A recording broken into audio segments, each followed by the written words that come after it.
प्रभूची स्तुती असो. आज येशू आपल्याला काय म्हणतायत ते आपण पाहूया. मत्तई अध्याय 6 वचन 25 पासून. यास्तव मी तुम्हाला सांगतो की आपल्या जीवाविषयी म्हणजे आपण काय खावे व काय प्यावे आणि आपल्या शरीराविषयी म्हणजे आपण काय पांघरावे याची चिंता करत बसू नका. अन्नापेक्षा जीव आणि वस्त्रापेक्षा शरीर अधिक आहे की नाही? आकाशातील पाखरांकडे निरखून पहा, ती पेरणी करत नाही, कापणी करत नाहीत, की कोठारे साठवत नाहीत, तरी तुमचा स्वर्गीय पिता त्यांना खायला देतो. तुम्ही त्याच्यापेक्षा श्रेष्ठ आहात की नाही? तर येशू आपल्याला म्हणत आहे की तुम्ही कसलीच चिंता करू नका. कसलेच विचार तुमच्या मनात ठेवू नका. सगळं सरेंडर करा, सगळं समर्पित करा. काहीच विचार न करता, कारण आपल्याला भरपूर चिंता असतील आणि हे कसं होईल, ते कसं होईल, आपलं फ्युचर काय आहे आणि या सगळ्या चिंतांमध्ये आपण आजचा क्षण जगू शकत नाही. कारण चिंता करून आपल्या आयुष्याचा 1 तास सुद्धा आपण वाढू शकत नाही. चिंतेने काहीच चांगलं होत नाही. इनफॅक्ट आपली मेंटल हेल्थ, आपली फिजिकल हेल्थ, आपलं जे आरोग्य आहे, जी आपली हेल्थ आहे, ती खूप डाऊन होऊ शकते. आपल्याला खूप सारे आजार पण येऊ शकतात.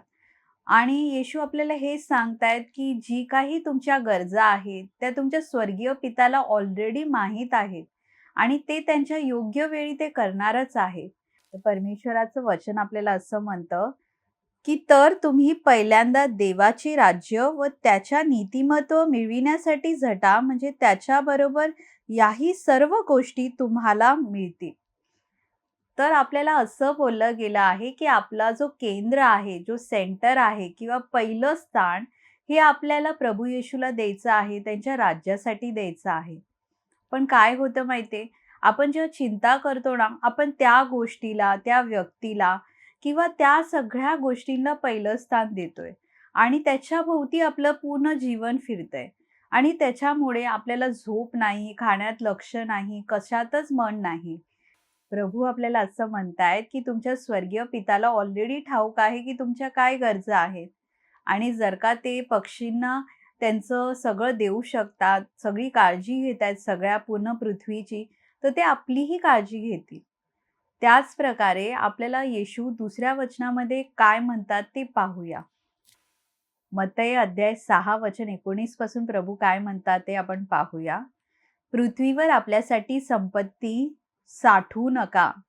तिथे कसर व जंग खाऊन नाश करतात आणि चोर घर फोडून चोरी करतात. तर स्वर्गात आपल्यासाठी संपत्ती साठवा.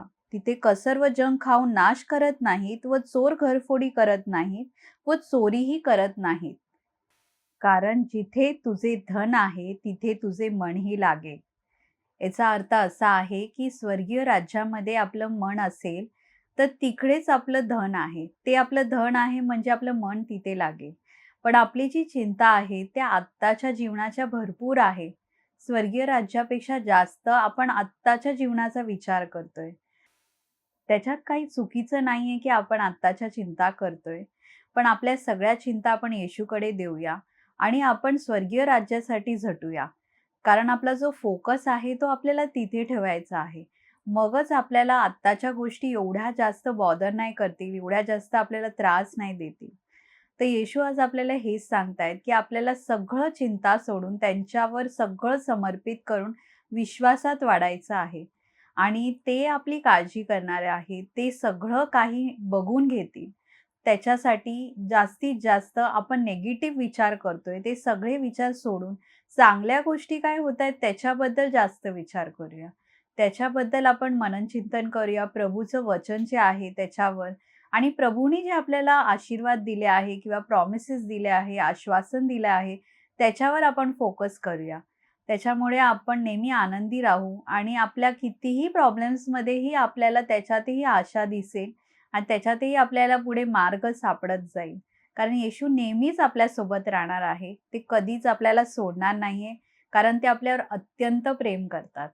त्याच प्रकारे तुम्हाला जर का असं वाटतं, की तुमच्या छातीमध्ये असा भरपूर भार आहे, खूप असं काही जड वजन आहे आणि आत खूप गोष्टी तुम्ही कोंडून ठेवल्या आहे, तर एक चांगलं कुंसार करा, कन्फेशन करा. काउन्सिलिंगसुद्धा घ्या, ज्याच्यामुळे येशूची दया तुमच्यामध्ये, माझ्यामध्ये येईल आणि त्याच्यामुळे आपल्याला खूप फ्री वाटेल, खूप जास्त मुक्त वाटेल. कारण येशू सदैव आपल्यावर प्रेम करतात आणि त्यांची दया नेहमीच आपल्यावर आहे. पण आपण कधी-कधी आपल्या चुकांमुळे खूप जास्त स्वतःला कोसतोय आणि क्षमा नाही करत आहे.